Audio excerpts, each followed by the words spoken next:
Hello students, I Prabha Sharma welcome you to the next content of the financial statements of company. Now, today I am taking the one content of the balance sheet called as shareholder funds. It comes to the as a first head of the equity and liabilities. So, I am moving to the next content related with the shareholder funds. You may see the shareholder funds divided into the three parts, subparts. Number one, share capitals. Number two, reserve and surplus. And number three is money received against share warrants. But I will discuss only the first two contents and the sub-contents related with the share capitals as well as to the reserve surplus, and the third content is not in your syllabus, so but it is a part of the shareholder funds, so disclosure is not to be given. So the first you may see as a vertical form, first title is the share capital and the second title is in the balance sheet reserves and surplus. But first is the share capitals. You may see the so many share capitals are there. Number one, authorized capitals. This authorized capital is listed in the memorandum of association to show the maximum number of shares and along with the number face value called as maximum value of the capital. And then issued capital word is referring out of the authorized capital which is issued to the public for subscription, that is called as issued capital.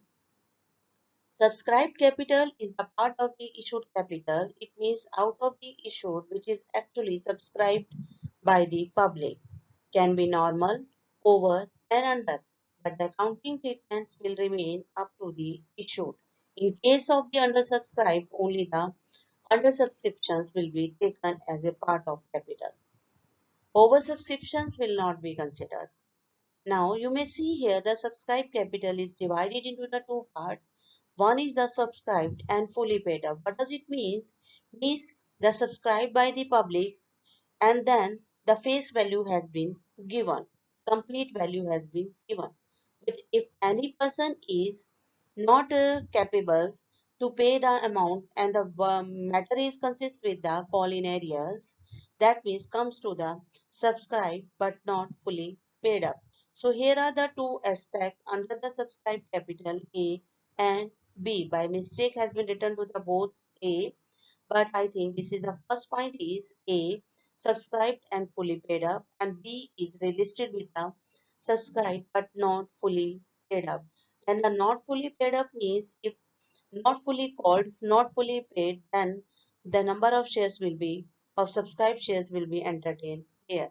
Only in the A part where the full value of the share has been received and subscribed by the public, that needs to be entered in a A.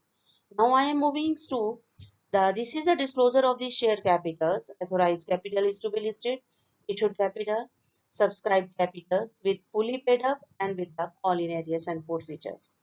And then the reserve and surplus is the second subhead of the shareholder funds. When you are writing in the vertical form, first will the share capital and then second will start with the reserve and surplus. These are the sub items listed in the reserve and surplus. Number one, capital reserve. Any kind of reserve will be the part of the reserve and surplus. Capital reserve is the nature of the capital profit, and the reserve maintained for the redemption of the capital is called as the capital redemption reserve. If shares issued at the more than the face value called as security premium reserve, and then the if any reserve is to be used for redemption of the debentures called as debentures redemption reserve. If any profit arises due to the revaluations of the assets and liabilities called as revaluation reserve, and the same is the any kind of reserve which are the part of the profit has to be kept separately, that is the share options outstanding, and the any other reserves may be specific in nature or maybe the general in nature. So these are the part of the reserve. And point number 8 is the surplus. Reserve and surplus, two titles are there. So the surplus means the profits or losses arise due to the statement of the profit and loss account. It means the surplus means the profit. If there is any year's loss, you may deduct from this surplus head. So here the titles are given and the allocation of appropriations also be adjusted here. Now next is the note. You may see a reserve specially represented by the earmark investment shall be called as fund. What does it mean? If any reserve is maintained on any kind of asset, maybe investment, maybe any other kind of investment, we can use the word fund in place of reserve. So the debit balance of the statement of the profit and loss means the negative figure.